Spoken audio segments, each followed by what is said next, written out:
Hello.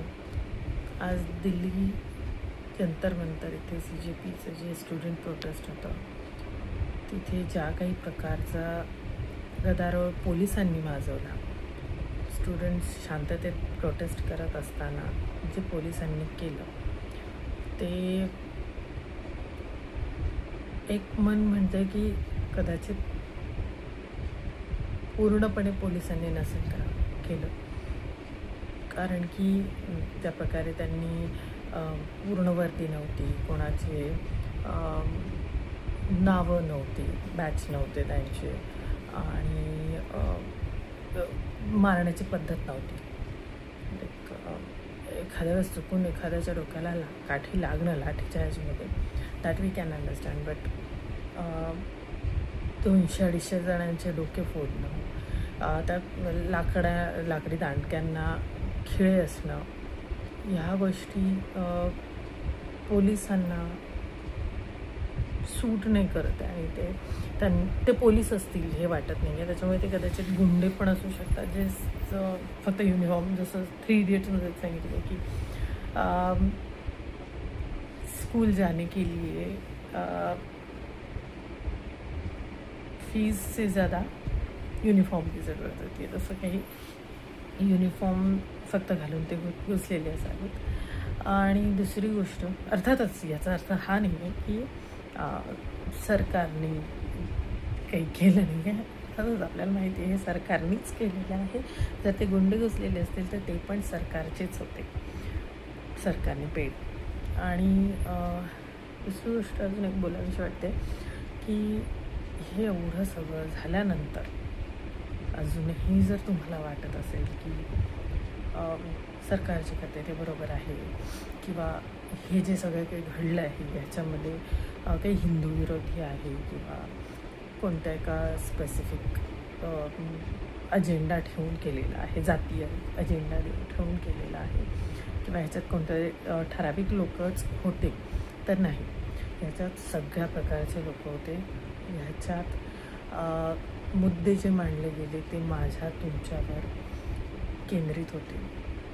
आज जरी त्याचा डायरेक्ट इम्पॅक्ट तुमच्यावर पडत नसला तरी काही दिवसानंतर हा इम्पॅक्ट तुमच्यावर पडेल. आज तुमच्यापैकी कदाचित कोणाच्याच घरी डॉक्टरसाठी कोणी नीट प्रिपेअर करत नसेल, पुढच्या वर्षी करेल, त्याच्या पुढच्या वर्षी करेल, काही वर्षांनी करेल. जर ही सिस्टीम सडलेली आहे आणि जर ती आत्ता सडलेली आहे तर ऑब्व्हियसली जर ती तशीच ठेवली तर ती काही वर्षांनी अजून सडेल. बट जर तिला आत्ताच आपण ट्रीट केलं, क्युअर केलं, तर ती बरी होऊ शकते. आणि हे सगळं बघितल्यानंतर जर तुमच्यामध्ये थोडीशी संवेदनशीलता जागरूक झाली असेल, जी कदाचित 15 वर्षात नसेल झाली, ज्यांची झाली असेल त्यांची तर वेगळी गोष्ट आहे, जर झालेली असेल तर speak up by any form. पोहोचा, जिथे पोहोचायचं असेल तिथे पोहोचा, चर्चा करा, लोकांना समजून सांगा. सोशल मीडिया तर आहेच आपल्या हातात, त्याच्यासाठी कोणी तुम्हाला अकाउंटेबल ठरवणार नाही आहे. सो तुम्ही याच्या आधी कितीही BJPला सपोर्ट केला असेल, पण जर त्या ज्या 16, 17, 18 वर्षाच्या मुलांना जी काही मारहाण झाली आहे आणि त्यांचे मुद्दे व्हॅलिड असताना, त्यांनी शांतपूर्ण प्रोटेस्ट करत असताना हे सगळं तुम्हाला पटत असेल तर त्या मुलांना झालेल्या मारहाणीच्या विरोधात उभे राहा, बोला. आज आपल्या हातात हेच आहे. आज ही वेळ निघून गेल्यानंतर जर काही वर्षानंतर तुमचे मुलं, तुमची पुढची पिढी तुम्हाला प्रश्न विचारेल, पुढच्या पिढीचं सोडा, तुमच्या मुलांचं सोडा, शेजार-पाजारचं सगळ्यांचं सोडा, तुमचं मन जेव्हा विचारेल की आज ही सिस्टम एवढी सडलेली आहे, जेव्हा वेळ होती तेव्हा मी या गोष्टीला विरोध करू शकलो नाही किंवा विरोध करू शकले नाही, तर ह्याचं पश्चाताप नाही झाला पाहिजे. कोणत्या तरी वेळी बोला. ह्या प्रोटेस्टबद्दल बोलणं तुमचं पॉलिटिकल, तुम्ही कोणत्या पार्टीला सपोर्ट करताय, कोणाला सपोर्ट नाही करत आहात, हा काही नाही. मुद्द्यांना सपोर्ट करा, जे ओरिजिनल मुद्दे आहेत, जे तुमच्यावर इम्पॅक्ट करत आहेत.